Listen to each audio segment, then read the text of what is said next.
Hey, what's going on everyone? Entering Infinity here. Today I'm back to discuss the big news that we received this morning with the new Pokemon Direct that discussed 3 huge announcements, so let's dive right into it.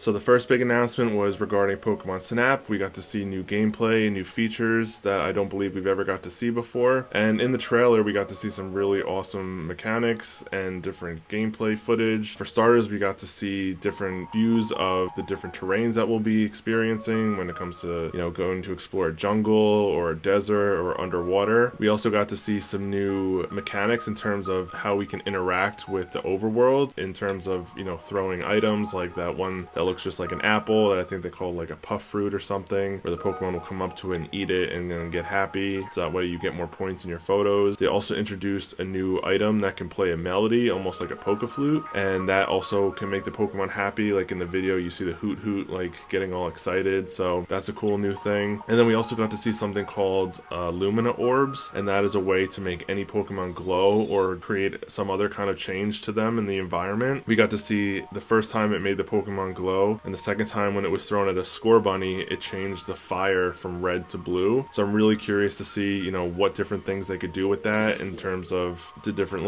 little nuances that could make things like really cool. Like I think making the fire blue is like a really cool touch and could lead to some really sweet photos. So I like that as a new feature. They also introduced a new rating system in your photo decks that they called it, where it goes from a rating of 1 to 4. And I thought that was pretty interesting because we didn't have anything like that before. And they also announced that there's a new online feature where you can share your photos once they're finished, and they could potentially get a lot of attention and be featured. I'm not sure what else will come from that, but I thought that was a really nice touch to be able to not only share your own photos but to see other people's online. I thought that was pretty cool. And they also revealed a new editing feature which actually allows you to edit your photos. So back in the original game you could just take a photo and it just whatever you took is what you got, but now you can actually edit it and add different stickers or different effects or different borders. So I think that's a really cool touch. I hope that there's a way to like crop and do other interesting things as well. So I'm curious to see how far they're going to take that function. But I do think that's a really nice touch to help separate it from the original game and just really expand on the functionality that we have access to. So I'm really excited about that particular feature myself. And just in general, we just got to see some really awesome scenes and graphics. We got to see like the Alolan Raichu surfing on the water during the sunset, looked gorgeous. We got to see Pokemon walking in front of like cherry blossom trees, which I loved. I thought they looked great. And just overall, I think the visuals just look really good for this game. It's not super detailed or anything that we've never seen before in terms of next gen consoles, but in terms of this specific game, I think it looks absolutely gorgeous. Like the Pokemon models aren't super detailed, but they're really sleek and they look really nice. And I think it's exactly what this game needed, and I'm very impressed with how the visuals look in this game. In some cases, even much better than the type of graphics that we got in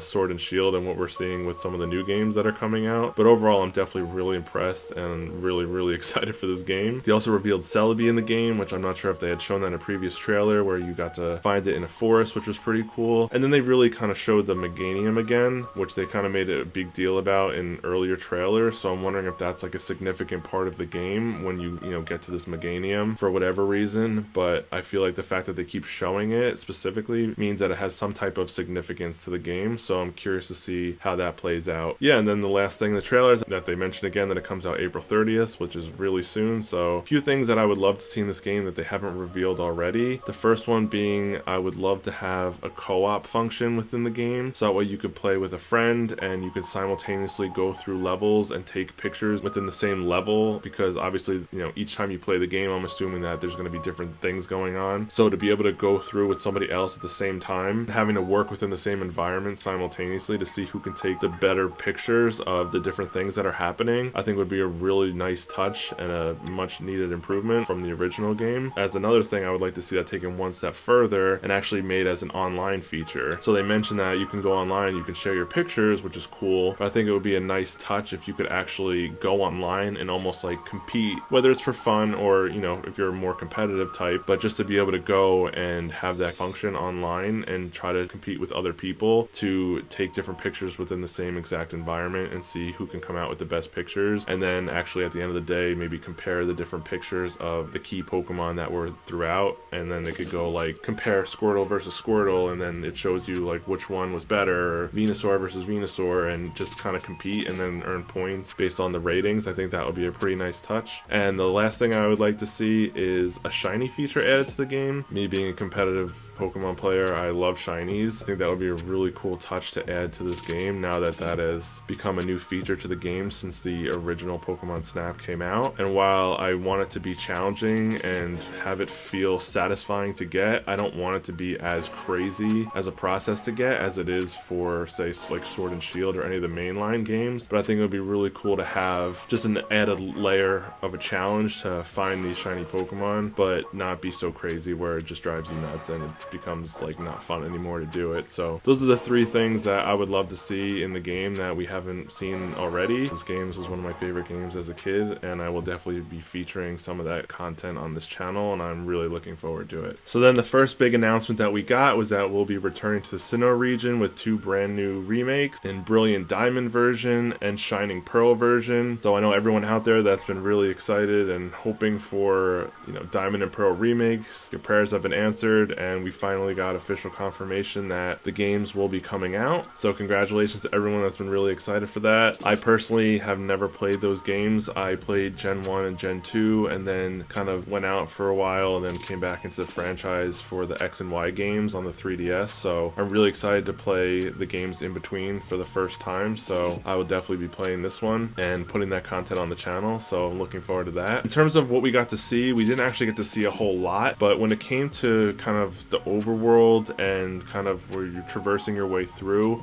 for some reason they decided to go with like a chibi art style and kind of very childish graphics. It felt like the first glance looking at it, I felt like I was looking at a N64 game where someone just cleaned up the graphics. So I'm not sure why they went with that type of kind of art style and direction for this game. I know Pokemon loves to cater to very young kids, but at a certain point they need to realize that the lion's share of the people buying these Pokemon games are probably at least 20 years old at this point. So I would like to see them kind of cater more to their original fans instead of trying to tailor the games towards like very young kids. But either way, I'm not too upset about that. When it came to the actual like in-battle gameplay that we got to see, I was pleasantly surprised to see that the characters were back to normal scale, and I thought that the Pokemon designs looked really good and the battle animations looked really solid, and it was actually very similar, I felt, to the Let's Go games that came out in terms of the in-battle graphics, which I was totally fine with for a remake game. So I'm glad at least that looks good, and I'm hoping that they at least have the competitive scene kind of locked up and looking nice for that aspect, and they don't kind of leave that in the background, because that's a big component of the game that people care about. So really hoping that they don't mess that one up. So, and then the last piece of information that we got was that I'll be releasing in late 2021, which typically for Pokemon they like to release their main series games in November, so that's when I would expect to see that one, and I am definitely looking forward to it because, like I said, I've never played it before, so always happy to tackle new games and feature that content on the channel in the future. So looking forward to that one. So the last big announcement that we got was that we were getting a new game called Pokemon Legends Arceus. It's a new free roam Pokemon game that's never been done before, and it's something that I think pretty much every Pokemon fan has been wanting for the longest time, and now we're finally getting it. So this is really exciting news for us. I really liked the way they did the trailer. I thought the visuals were gorgeous in terms of the out of game stuff that they did with the dark room with the desk and like the notebook and how it opened up and went into the game. Like that part of it looked gorgeous. Unfortunately not as gorgeous as when we got to see the actual gameplay, but we'll get to that soon. I also felt like the trailer had a much more adult oriented vibe to it than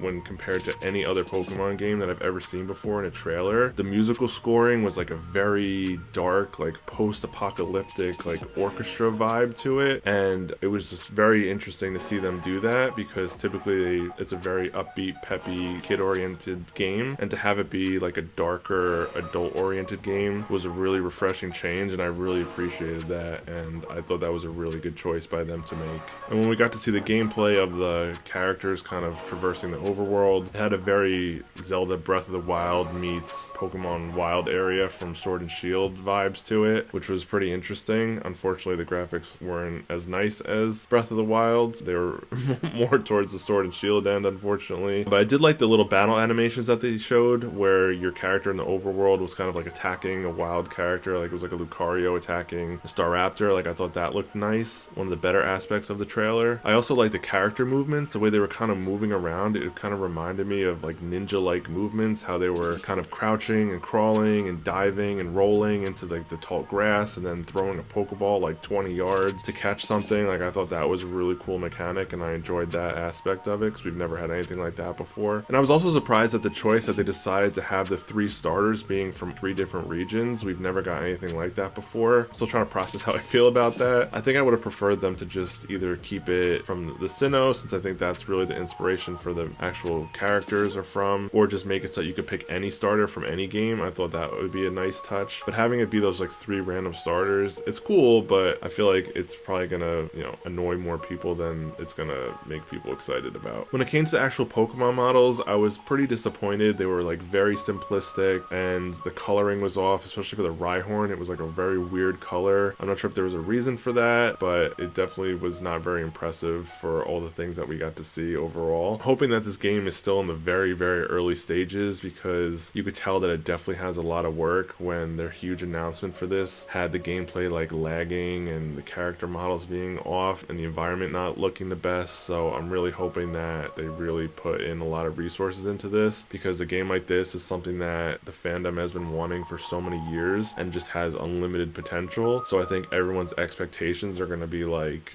really high, and I don't want to see them kind of fall way below our expectations and have the game flop. So I want this to be a big success, and I want it to look gorgeous and just be a refreshing take on the series, because we've never had anything like this before. So as excited as I am, I'm going to keep my expectations at a reasonable level and hope that they really just kind of clean it up and refine it, and we could potentially have a huge hit on our hands that I hope can become its own franchise moving forward, and with a whole new different play style. So I'm really looking forward to the potential that this has, and I believe they said it's slated for early 2022, so probably around this time next year. So it's really not too far away. So a lot of really great announcements, and looking forward to what's to come in the next year. Yeah, so that's pretty much all the big news from today. Let me know what you thought of the 3 announcements. Are you excited for these games? What are your thoughts? Which one stood out to you the most? What do you think about the new free roam style game? Which ones will you be picking up? Will you be picking up one of them, all of them, none of them? Let me know in the comments below. Leave a like if you enjoyed the video and you want to see more of this content. Please subscribe to the channel if you're new, and I'll catch you all in the next one.